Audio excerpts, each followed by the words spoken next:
Architecture is one of the most respected professions out there.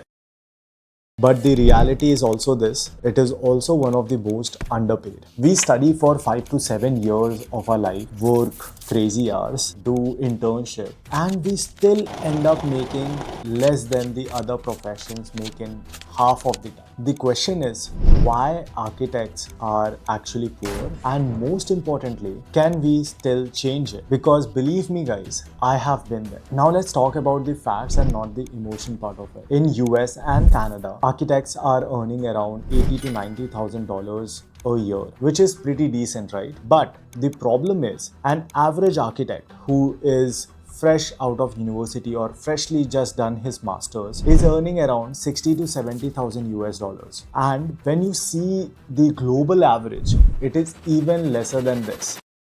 In developing countries like India, the average salary per year earned by an architect can go lower than 9,000 US dollars per year. Now compare it with professions like software developers, lawyers. All of these people are earning more than the average architect's salary. And here's the frustration arises because the question is architects are not earning based on how much efforts an architect has to put to get into this profession, and this is the real cause of frustration.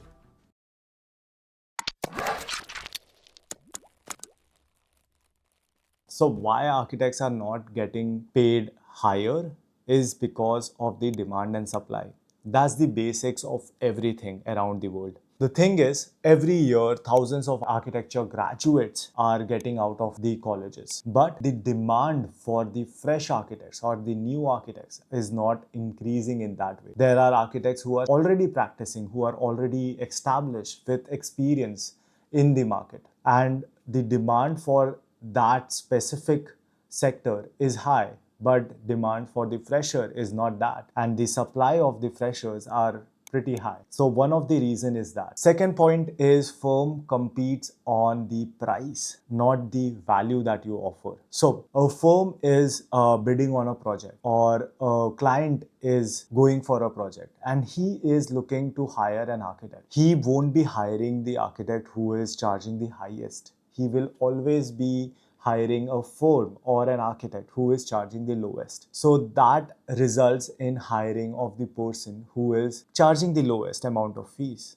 which results in hiring an architect who will be paid less. And this entire effect trickles down to that factor, like, okay, you are an architect, we have hundreds of more architects who are standing in queue. If you are going to charge me $50 for this, there are other people who are going to charge me 30 for it. So eventually client decides to go for the lower one, and that's why the architecture firms are hiring architects who are not charging them $50. They are charging them $20 or $10.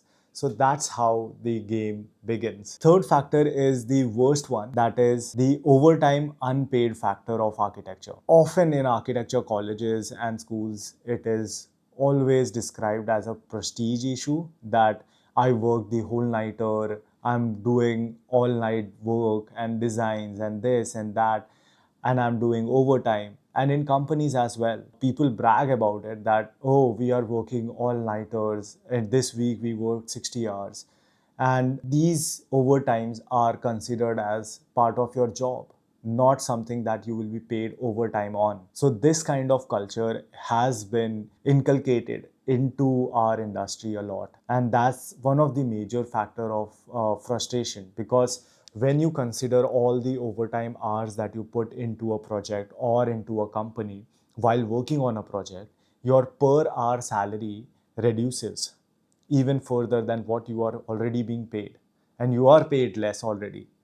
So that also undermine the efforts and the uh, and the experience that we have. Fourth factor is long education and the slow return. We study for 5 years of architecture school. In Canada and US, it's just 4 years. But again, after studying, we usually do masters, or we are going through a period of internship. In internship, you are clocking in around 2,000 hours of architecture practice as an intern. And after that, you are giving an exam. So this entire process takes at least 7 years of your life. at least. I'm not saying that it will take more, but this is the minimum amount of time that you take to become an architect anywhere around the world. And when you see the return of this entire process, it's very, very slow. To recover the amount that you have spent in your education, in your licensing, in your internship, all of these things that you have spent, it takes around 5 to 8 years to recover just the investment amount. So the ROI of an architecture or architecture education is very, very low. That's another factor of frustration. Next part is the passion exploitation. Architecture is always considered to be a passion driven field, and often a lot of companies and a lot of firms start exploiting this. There are very, very big companies uh, which will offer you less than the average architect salary. And in the name of that, you are working for us, we are one of the best in the world. You will get a lot of exposure, you will get a lot of experience. So, in the name of experience, exposure, and deriving your passion, they pay you less and they undermine your talent, undermine your profession. So, this is a very common thing in architecture industry, and that's why the average salary keeps on going lower and lower. Next part is the slow growth rate. Yes, you heard me right. In architecture, it's not like every year you will be getting promoted to a different designation, because after you become an architect in a firm, you stay as an architect for years. I have been into this industry for a long enough time that I know this. Every year, your average growth rate is 3.5%, the increment of your salary. So you are not growing that exponentially. 5% is something that is exceptional in our industry, especially in US and Canada, that you are getting 5% increment every year.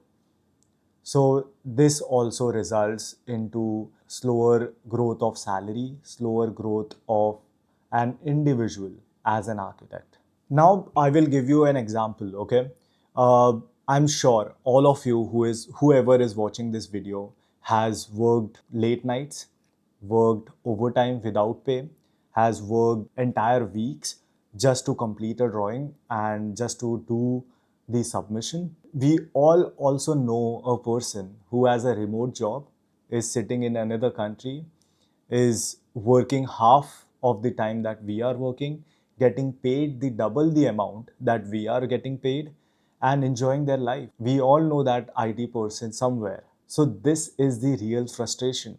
We are working more, we are working more passionately, we are working in terms of completing the drawing, completing the submission, and deriving our passion, but we are not getting paid for it or appreciated for it. This is where I start questioning my own career choices. I have already demotivated you guys a lot, but now the actual part comes into play. That can we change it? Is there a way to get out of this monotony of average salary? Can we get over this? How can we grow in our career? So this part covers exactly that. The first part I would say is stop being just an architect. You need to be master of various trades. You need to develop your skills further than what architects or basic skills of architects demand. You need to understand the technology part of that. You need to work on like latest technology like BIM. You need to learn more softwares. You need to learn about sustainability. You need to learn about how project management is done, project coordinations are done, construction management is done. And in by exploring all of these, you will find that okay, you like some part of this more than the others, and which will give you an upper edge in your career. And you will not just be an architect who is just designing something or rectifying the mistakes of what juniors are doing, but you are also diversifying your career. You are an expert in BIM, you are an expert in sustainability, which will give you an upper edge in demanding more salary from your firm.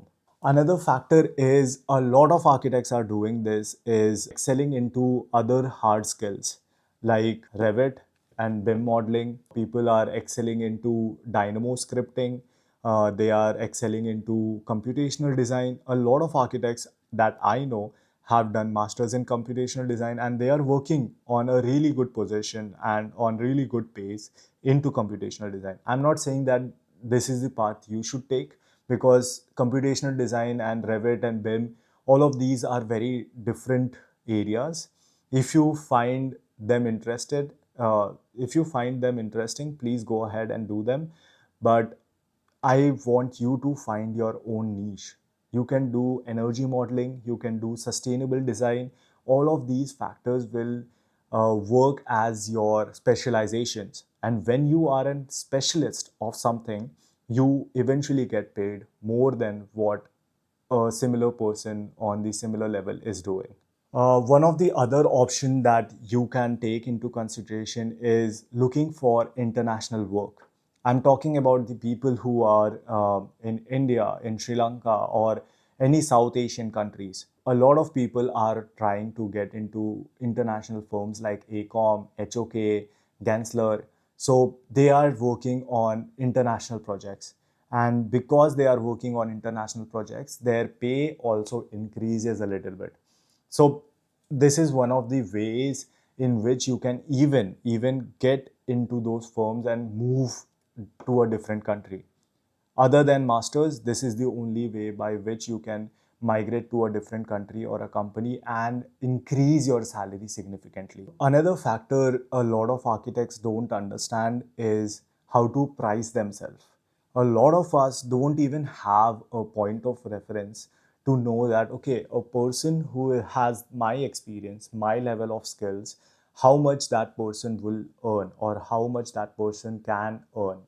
So the first thing is you need to know your value. You need to know how to price yourself and your work. You need to know how firms generate their profit, how much profits they uh, get from a project.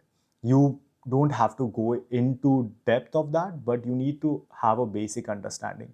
By this, you can value yourself and you can have a good negotiation while switching firms or getting into a job.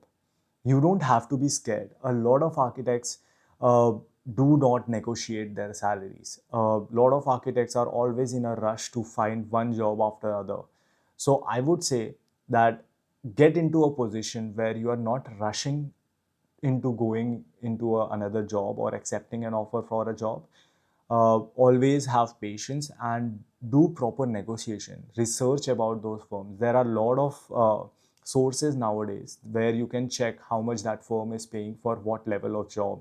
So do your research and negotiate your salary. That is very important, because I have been offered like 10% lesser than what I was expecting. I negotiated and I got almost the upper of 10% while after negotiating my salary. So that's how you increase your income. So, guys, finally, to sum it up, I would say build your own specializations. For example, sustainability, BIM, digital delivery, Revit, automation in Revit using Dynamo, and even computational design. All of these things can become your USP, and this can be the reason you can demand for more salary. Finally, to end it, architects are poor? Not exactly. But if you stick to traditional methods, set traditional ways, and if you just stick to architecture and do not build your own specialization, do not work on your negotiation skills, do not work on your communication skills while getting into a firm, you will stay stuck to these average salaries that I pointed out earlier in this video. You need to develop your own special points. You need to develop your own skill sets. You need to have various skills into architecture, including all the softwares that people are using or the companies are using. If you build all of these around you, these will be like your weapons. And by using these weapons, you can earn a lot more than an average architect is earning.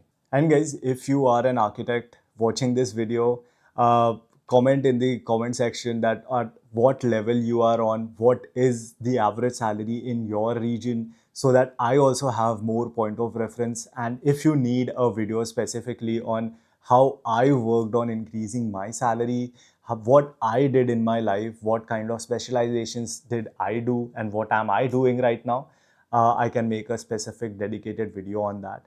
So please go ahead, mention your thoughts in the comment section, and do not forget to hit a like and subscribe to this channel. I'll see you soon, guys. Bye bye.